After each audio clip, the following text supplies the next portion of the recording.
अत्यंत प्रिय भक्तों के क्या लक्षण होते हैं? कोई भगवान का अत्यंत प्रिय भक्त कैसे बन सकता है?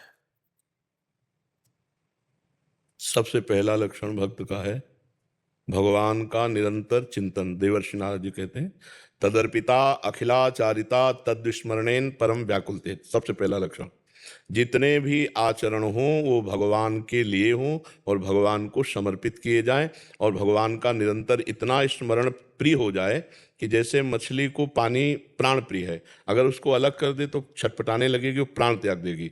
तद स्मरणेन परम व्याकुलतेति, भगवान के स्मरण में इतनी प्रियता हो जाए कि ऐसा लगे कि भूल गए क्या, तो उसके प्राण व्याकुल हो जाए। उत्तम भागवत के लक्षण।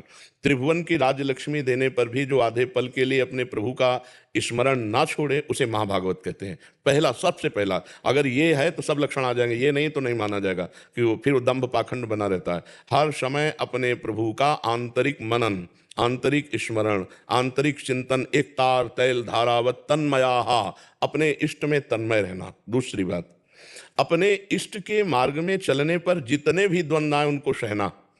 जैसे मान है और अपमान है, तो मान में हर्ष रूपी विकार होता है और अपमान में शोक रूपी विकार होता है, तो ना हर्ष आने पावे ना शोक। सम, शत्रु मित्र सम जानि, मान मान अपमान सम, दुख सुख लाभ न हानि।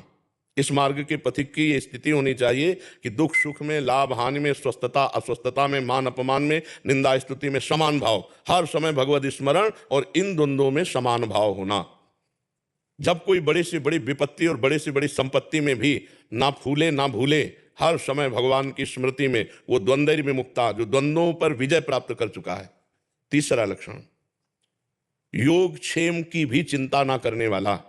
भगवान ने गीता में कहा अनन्यस चिंतयन्तो माम ये जना परिपासते तेषाम नित्याभियुक्तानाम योगक्षेमम भाम्यहम। जो मेरा अनन्य चिंतन करता है उस भक्त का मैं योगक्षेम वाहन करता हूं। जो भगवान से भी अपने योगक्षेम की चाह न करे, जा ही न चाहिए कबों कछु तुम सन सहज सने। उत्तम भक्त की बात कर रहा हूं, नहीं तो वो फिर अर्थार्थी या वो जिज्ञासु इनमें आ जाएगा, उत्तम भक्त में नहीं आएगा। अगर वो धन चाहता है, मान चाहता है या किसी भी तरह की कोई चाहत है तो इनमें आएगा, अर्थार्थी जिज्ञासु। उत्तम भक्त की बात में जो भगवान से भी कोई चाह ना करे, सकल कामनाहीन जे राम भगति रसलीन।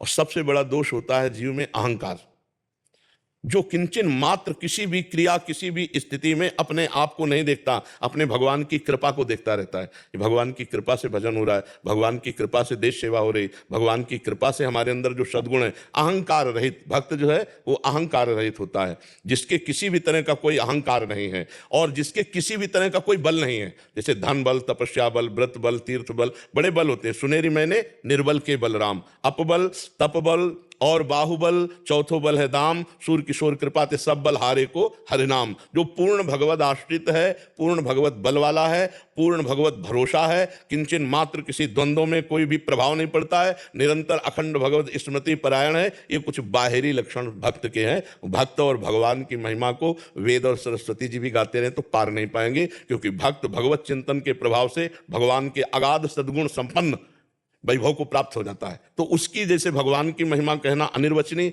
ऐसे भक्त की भी महिमा कहना अनिर्वचनीय। कुछ लक्षण बताए जाते हैं जो हम आपको जैसे बता रहे ना। हाँ, और उसमें मान की चाह नहीं होती, उसमें मोह नहीं होता, उसमें किसी भी विषय भोग के संयोग में भोगने की इच्छा नहीं होती। जैसे भुने हुए चने में कितना भी खाद पानी लगाओ अंकुर नहीं होता, ऐसे ही जो आत्माराम पुरुष भगवत भक्त है, नहीं स्वात्मा रामम विषय में कृष्णाम भ्रमयति, वो जित संग दोषा होता है, वो निरंतर अपने स्वरूप में स्थित रहता है, उसमें किसी भी तरह की कोई कामना नहीं होती, वो हर द्वंद्वों पर विजय प्राप्त किए, सुख दुख में समान भाव, और वो दिव्य ज्ञान संपन्न होता है, परम ज्ञानी होता है। जो भक्त होता है उसमें दिव्य ज्ञान आता है, पढ़ा लिखा ज्ञान एक अलग होता है, दिव्य ज्ञान जो स्वयं भजन के प्रभाव से प्रकट हुआ है। ऐसे महापुरुष को भक्त कहते हैं, जो निरंतर दैन्य होकर भगवान के चिंतन में रमण करता रहता है। समझ रहे हैं जी? वीर सिंह जी, मध्य प्रदेश।